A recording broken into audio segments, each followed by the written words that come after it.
Assalamualaikum warahmatullahi wabarakatuh. Waalaikumsalam warahmatullahi wabarakatuh. Nah, bagaimana kabar kalian hari ini? Alhamdulillah sehat, luar biasa. Allahu Akbar. Yes. Nah, ada yang tidak masuk? Siapa yang tidak masuk? Nadia sama? Iya. Semoga yang tidak masuk, yang sedang sakit bisa lekas sehat dan sembuh. Nah, pada hari ini kita sebelum memulai pembelajaran, mari berdoa terlebih dahulu. Ketua kelasnya segera dipimpin. Siap dan doa mulai. Alhamdulillahirabbil alamin. Ar-Rahmanir Rahim. Maliki yaumiddin. Iyyaka na'budu wa iyyaka nasta'in. Ihdinas siratal mustaqim.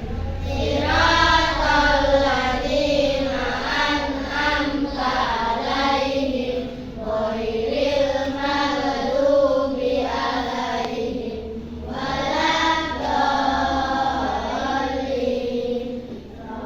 Rabbighfirli wa liwalidayya wa lil mu'minina amin. Raditu billahi rabban wa bil islami dinan wa bi Muhammadin nabiyyan wa rasulan.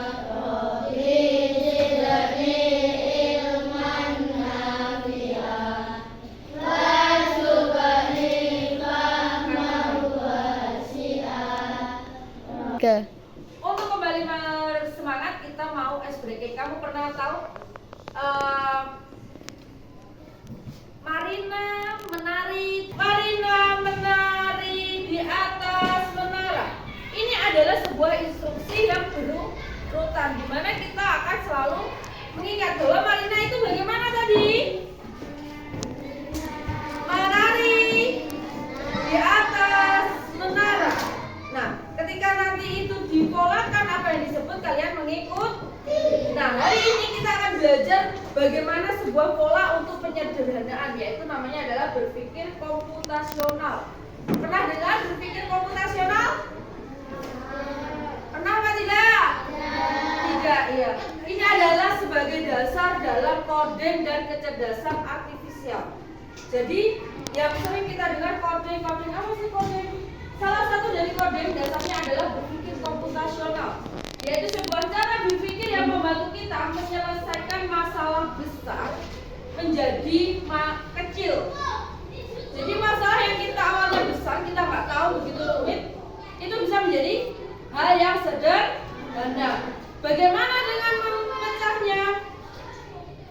Nah, hari ini kita akan belajar tentang, diharapkan setelah pembelajaran ini kalian mampu memahami dan menerapkan 4 berpikir komputasional untuk menyelesaikan masalah dalam kehidupan sehari-hari. Jadi nanti ada 4 materi ya. Apa saja? Dekomposisi, pengenalan pola, abstraksi, dan berpikir algoritmik. Apa ini? Ini semua nggak tahu kan? Belum tahu kan? Ini adalah hal baru yang akan kita pelajari hari ini. Dekomposisi, kemampuan memecah masalah yang besar menjadi bagian-bagian yang lebih kecil dan mudah dikelola. Contoh, boleh ditanya. Misal kita mau membuat sarapan pagi, tahu kan? Kita mau sarapan pagi pakai roti, tahu? Apa saja yang harus kita siapkan? Selai, terus roti, susu, apa? Pemanggang roti, oke. Apa lagi? Nah, dari alat-alat itu ada apa saja? Roti, selai, susu, pemanggang. Itu kalau mau rotinya di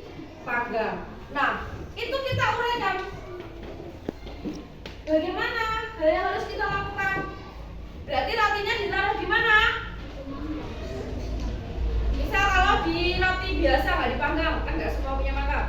Berarti rotinya ditaruh di piring. Habis ditaruh di piring, rotinya diberi apa? Dibeli saya, itu ditumpuk roti lagi. Diberi selai, lalu Itu roti. diberi susu, terus ditumpuk roti lagi. Hanya seperti itu namanya adalah dekomposisi, yaitu bagian besar menjadi kecil dengan dipecah-pecah atau disederhanakan menjadi bagian-bagian itu. Paham? Ada pertanyaan? Lanjut. Sekarang pola. Kalau pola itu adalah kemampuan untuk menemukan persamaan, kesamaan, dan pola dari berbagai masalah situasi. Di sini Bu Andi ada soal. Contoh. Ada angka 3, 6, 9. Berarti selanjutnya adalah angka? Kita cek. 3 ke 6 itu berarti berapa? 3 ke 6 itu berarti nambahnya berapa? Berapa? 3. 6 ke 9 berarti nambah? 3. Maka 9 angka berikutnya adalah 12. 12. Ini namanya adalah pola. Terus di sini ada pola A, B, H, J.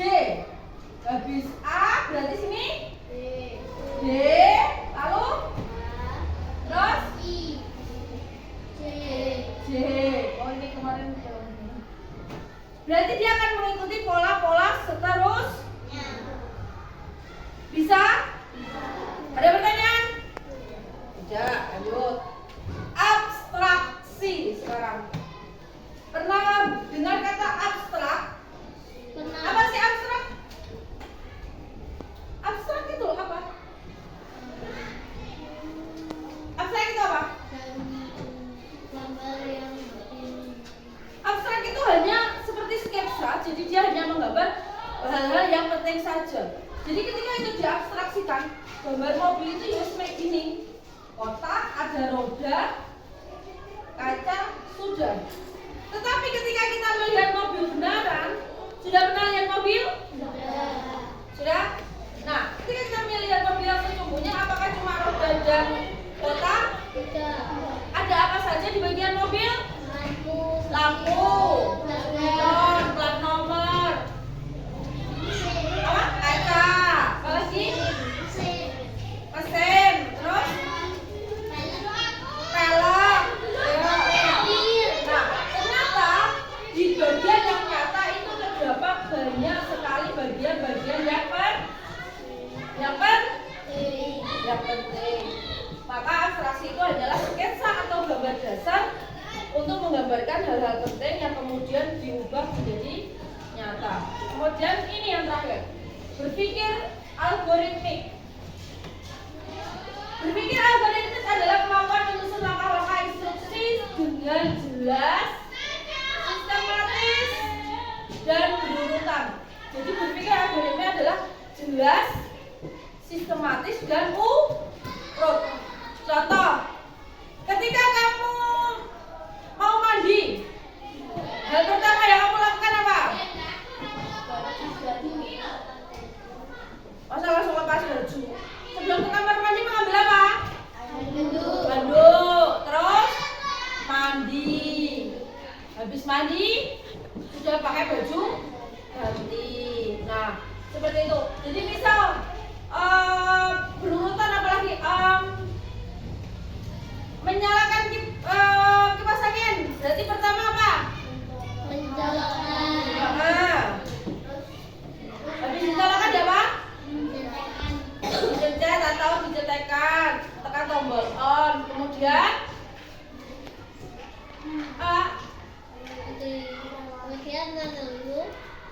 menunggu apa? Kan langsung menyala ketika dipencet on. Mengatur kecepatan dalam kipas, mau kencang, tidak, dan seterusnya. Ada pertanyaan? Tidak. Paham? Kalau paham, coba Bu dikasih tugas.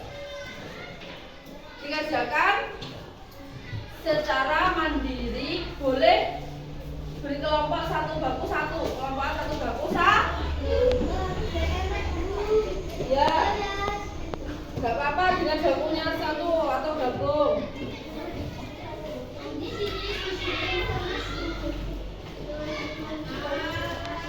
bangku 26 ditulis ya. Berarti namanya kelompok namanya siapa dan siapa gitu ya. Oke. Terus boleh kamu ayo ditulis namanya, kemudian diskusikan dengan temannya. Ya.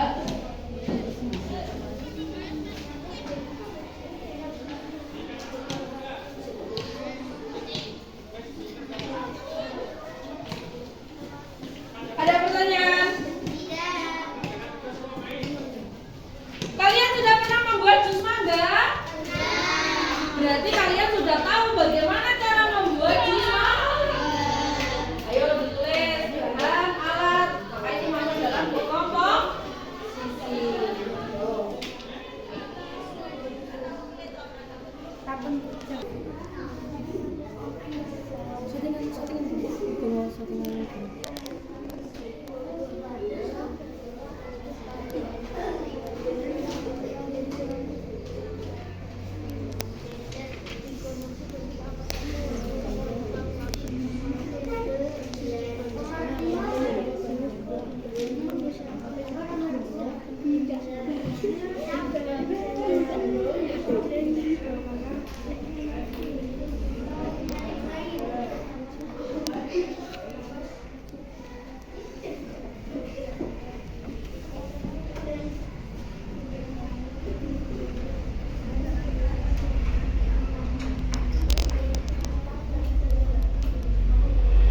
Gula, es, batu, dan air.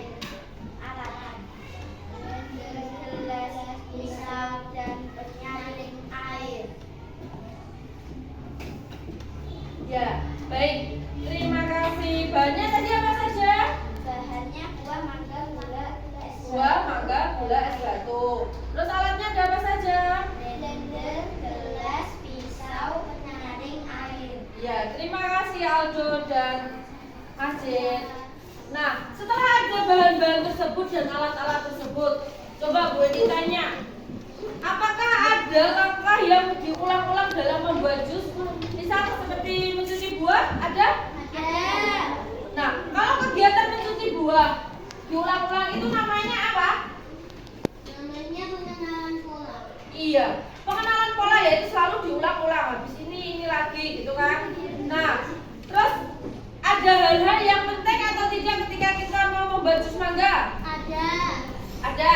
Hal pentingnya apa? Harus ada mangganya. Oh, harus ada mangganya, benar. Kalau buat jus mangga nggak ada mangganya nggak jadi jus, benar. Ada airnya. Harus ada airnya. Oh, kalau nggak ada airnya nggak bisa jus. Harus ada es batunya.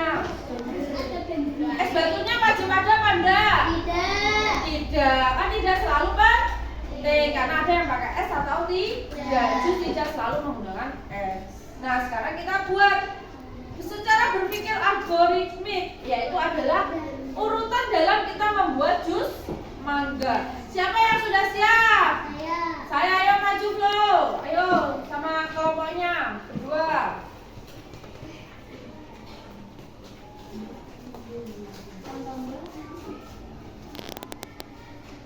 Menyusul langkah-langkah membuat jus mangga. 1. Mencuci mangga hingga bersih. 2. Memotong dan mengupas mangga. 3. Memasukkan potongan mangga ke dalam blender. 4. Tambahkan gula, susu kental manis, es batu, dan air secukupnya. 5. Nyalakan blender dan haluskan hingga langkah-langkah membuat jus mangga. 1. Mencuci mangga hingga bersih. 2. Memotong dan mengupas mangga. 3. Masukkan potongan mangga ke dalam blender. 4. Tambahkan gula, susu kental Cuci, kita kupas, kita potong-potong, dimasukkan ke mana? blender. Ke blender. Ada apa saja di dalam blender yang kita masukkan? Ada gula, Gula, susu, es batu, es batu, dan air secukupnya. Kemudian diapakan? Dinyalakan. Dinyalakan blendernya. Nanti halus baru kita siap hidangkan. Nah, kalau itu dibalik apakah bisa? Tidak. Nah, makanya urutan dalam langkah itu dinamakan dengan apa? Hari ini kita sudah belajar tentang berpikir komputasional. Berpikir komputasional ada berapa? Ada 4. Apa saja? Dekomposisi. Terus? Pengembangan pola. Terus? Terus? Berpikir algoritmik. Iya. Nah, dari 4 itu adalah bagaimana kita menyederhanakan sebuah masalah besar menjadi masalah kecil dalam kehidupan sehari-hari. Semoga apa yang sudah kita pelajari hari ini bisa bermanfaat untuk kehidupan sehari-hari kita. Ada pertanyaan? Tidak. Tidak. Kalau tidak, di rumah tolong membuat satu lagi cara membuat apa ya? Bebas apa saja yang mengadakan 4 elemen tersebut. Ada bahan, ada alat, ada langkah-langkahnya untuk minggu depan. Bisa? Bisa. Nanti boleh bekerjakan bersama orang tua. Baik, akhirnya kata wassalamualaikum warahmatullahi wabarakatuh.